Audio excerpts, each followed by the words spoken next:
Does anyone feel like Star Wars has lost its way?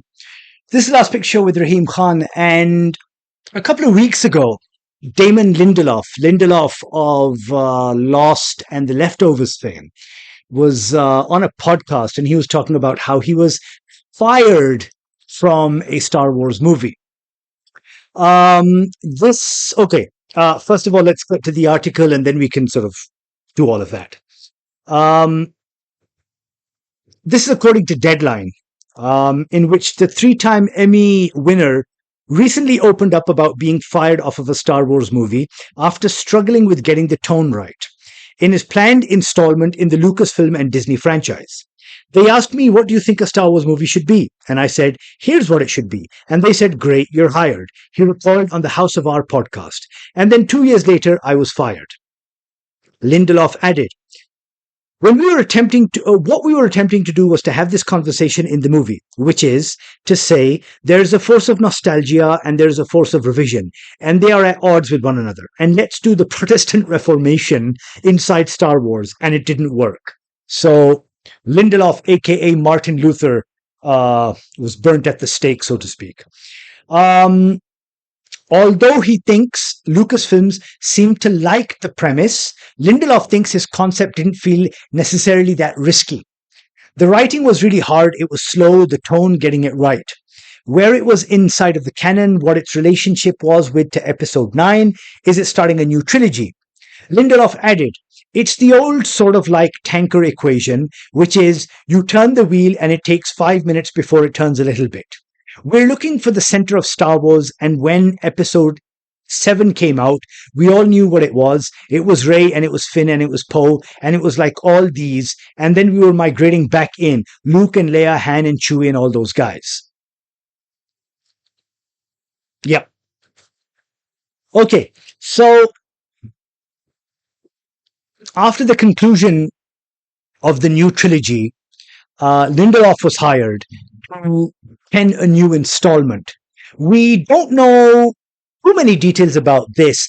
However, once he was fired, he was let go. So the movie was he was writing it and directing it was our very own Pakistani Sharmeen Obaid-Chinoy. Now, I already had problems with her being picked to direct the movie, but I'll get to that in a second. Once he was fired, then Stephen Knight of Peaky Blinders fame, he then came in, and apparently it was going to be Sharmeen Obaid-Chinoy and Stephen Knight putting this movie together. And if it is to be believed, this was a movie that would pick up years into the future with a much older Rey trying to put back together the Jedi Order. Whether this was going to be a single movie or a new trilogy, we do not know. And we don't even know if we're even going to get that movie because, as you all know, Kathleen Kennedy, who has helmed Lucasfilms since George Lucas stepped down, she herself stepped down. At the start of this year? I did a video on that. And Dave Filoni, longtime Lucas collaborator and almost second in command, he's now sort of the chief creative officer. The Kennedy era ends with Star Wars Starfighter. Like, that's the last movie that's going to come out. I mean, we already have The Mandalorian and Grogu. And, how that's done at the cinema, how it's been received by critics, it could have just been an hour-long special. Or a new season of the show itself. But Star Wars Starfighter, starring Ryan Gosling and directed by Sean Levy, that'll be the last movie from the Kennedy era. Everything after the fact is going to be the Filoni era.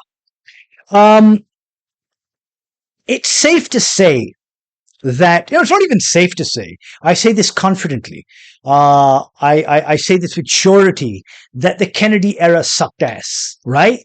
The Kennedy era was, I think it did a disservice to the larger Star Wars canon, because besides, I would say, the animation that was coming out, but then that was mainly I would say Filoni's work, and Andor and Rogue One, or Rogue One and Andor.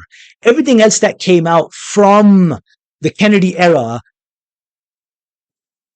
did not justify continuing the Star Wars story, the Star Wars saga.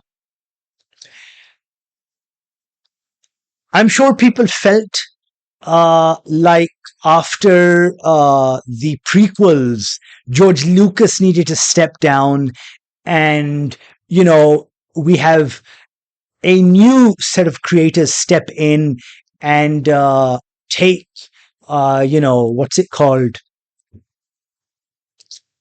Star Wars into a whole new era. But was this what they were asking for? I don't think so. And when I read a story like this about how Lindelof was let go, I feel that again, Star Wars is we don't know what to expect from the Filoni era, but so from what we've seen, it's rudderless almost. It's adrift, and something desperately needs to be done with Star Wars, because as a franchise, I feel it has gone the way of others where it is oversaturated. We have so much content out there, but none of it seems to able to recapture the magic of the originals, right? Or say anything new. And that's where I'm kind of remiss at Lindelof being fired, because regardless of how you feel about maybe Lost, the last 2 seasons being an entire con, I'm sure I can't speak about The Leftovers because I only saw like a couple of episodes from the first season and then I lost interest, although it is much celebrated and hailed. I will say this. His take on Watchmen, the HBO series, the series that he developed for HBO, was one of the most original that I have seen come out from anyone doing an adaptation of an existing work. We all, of course, know how sacred Watchmen is, so much so that even though we have a Zack Snyder film, we even have an animated movie from DC Animation and all of that, nothing can beat or top the original form or medium that it was in, which is the graphic novel. And I wholeheartedly agree with Alan Moore, that, something like that needs to be experienced in the form it was conceived in, right? But what Lindelof was able to do, and I've always said this about adaptations, is you always tread this fine line between sort of being slavish and reverential to making a complete departure from the source material. But what he was able to do was find this almost harmony between past and present and create an extremely unique take on Watchmen, right? I was impressed. I absolutely loved what he did with it, which is why I would have loved to have seen what he would have done with Star Wars. We all know, for example, about the missed opportunity that was the Rise of Skywalker, not by J.J. Abrams, but by, Colin Trevorrow, right? We all remember that, because it's on the internet for us all to see. How it was a markedly different movie from the one that we eventually got. Was it an improvement? Was it necessary? Did it justify its existence? It didn't. But then the entire new trilogy did not justify its existence. It was a shameless retread of the original. It was a means to introduce Star Wars to a new audience. Yeah, sure. Make a lot of money, but then not do a very convincing job at sort of not doing a very convincing job at it itself, you know? I mean, who is ever going to sit down and watch those movies again? I, for one, am not. And I'm sure that many of you are going to agree with me. The only thing that I can say we can credit Kennedy for are Rogue One and Andor. Rogue One and Andor have, I would venture, gone beyond the franchise itself.